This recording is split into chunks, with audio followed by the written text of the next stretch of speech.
Have you ever noticed something strange? You know hundreds of English words. You studied grammar. You've watched English videos for months. But when someone asks you a simple question, your mind suddenly goes blank. Not because you don't know English, but because your brain is still working in another language. Every time you want to speak, your brain follows the same slow process.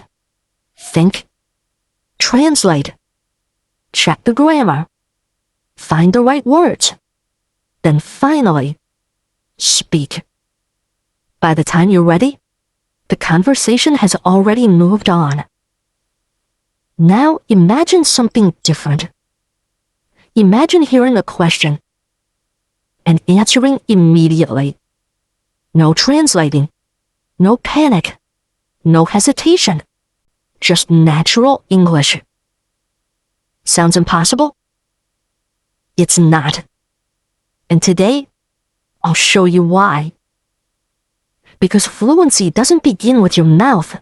Most English learners spend years trying to improve their speaking.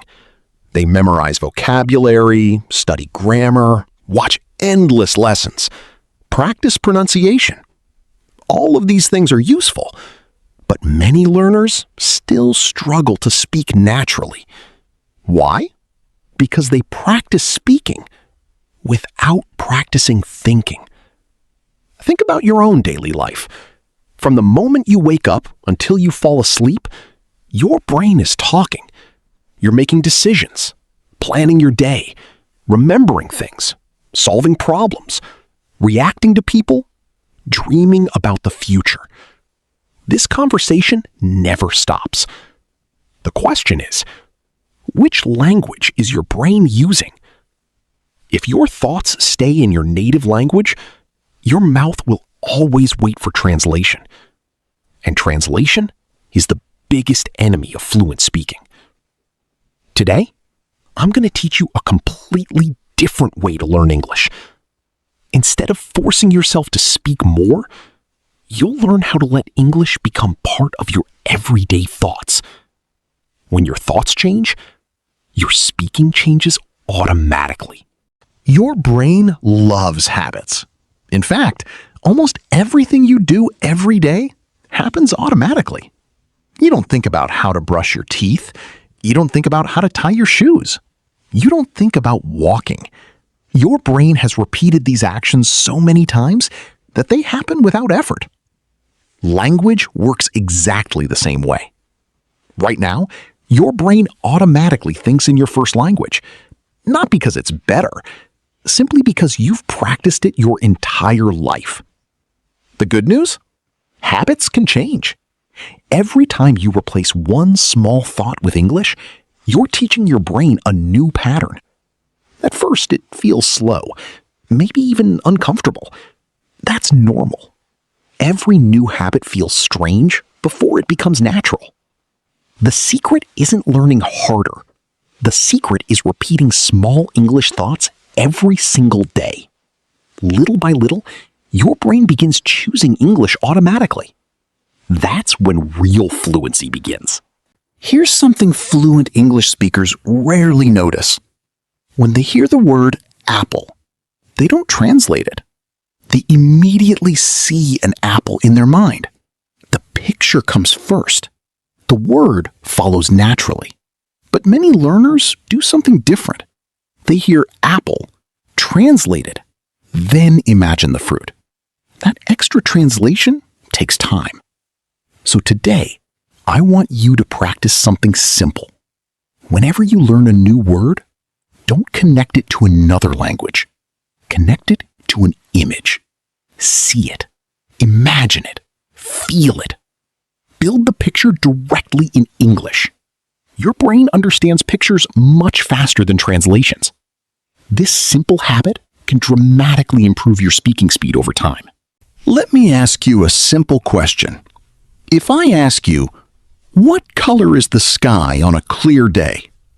Did you immediately think of the answer? Or did you first translate the question into your own language?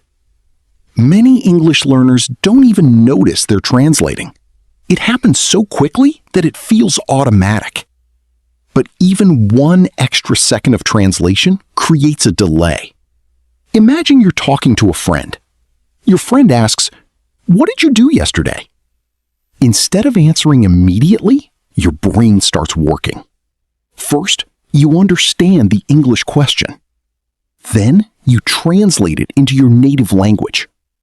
Next, you think about your answer. Then, you translate your answer back into English. After that, you check your grammar. Finally, you speak. That's 5 different mental steps. No wonder speaking feels difficult. Now think about fluent English speakers. They don't go through this process. They hear English, they think in English, they answer in English. Everything happens naturally. The good news is that you can train your brain to do the same. But you need to stop treating English as a school subject. Instead, begin treating it as a living language. A language you use every single day, even when nobody is around. Here's a secret that many successful English learners discover. The best classroom isn't a classroom at all. It's your daily life. Think about how many small activities you do every day. You wake up, brush your teeth, prepare breakfast, check your phone, walk outside, travel to work or school, cook dinner, watch television. Before today, you probably did all of these activities while thinking in your own language. But starting today, every activity can become an English lesson. When you wake up, quietly say, "Good morning. I feel refreshed. Today will be productive." As you brush your teeth, think, "I'm brushing my teeth. The water is cold. I need to hurry." While making breakfast, think, "I'm making coffee. The eggs are cooking. This smells delicious." Notice something important. None of these sentences are difficult. You already know these words. The challenge isn't vocabulary.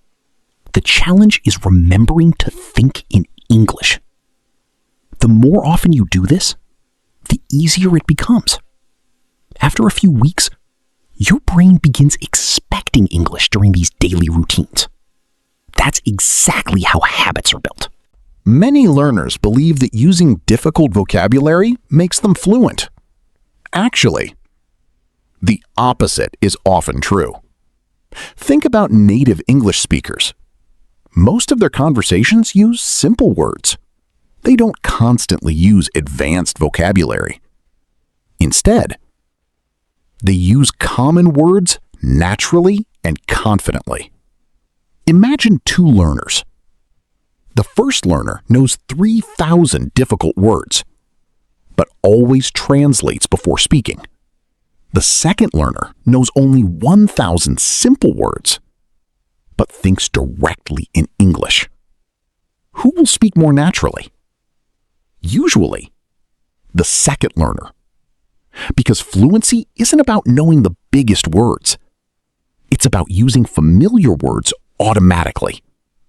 So don't worry if your English feels simple. Simple English is powerful. Simple English is clear. Simple English builds confidence. Once your foundation becomes strong, advanced vocabulary will come naturally. Here's something that surprises many students. Your private thoughts are the safest place to make mistakes. Nobody can hear them. Nobody can judge them. Nobody can interrupt you. So don't wait until your English is perfect before thinking in English.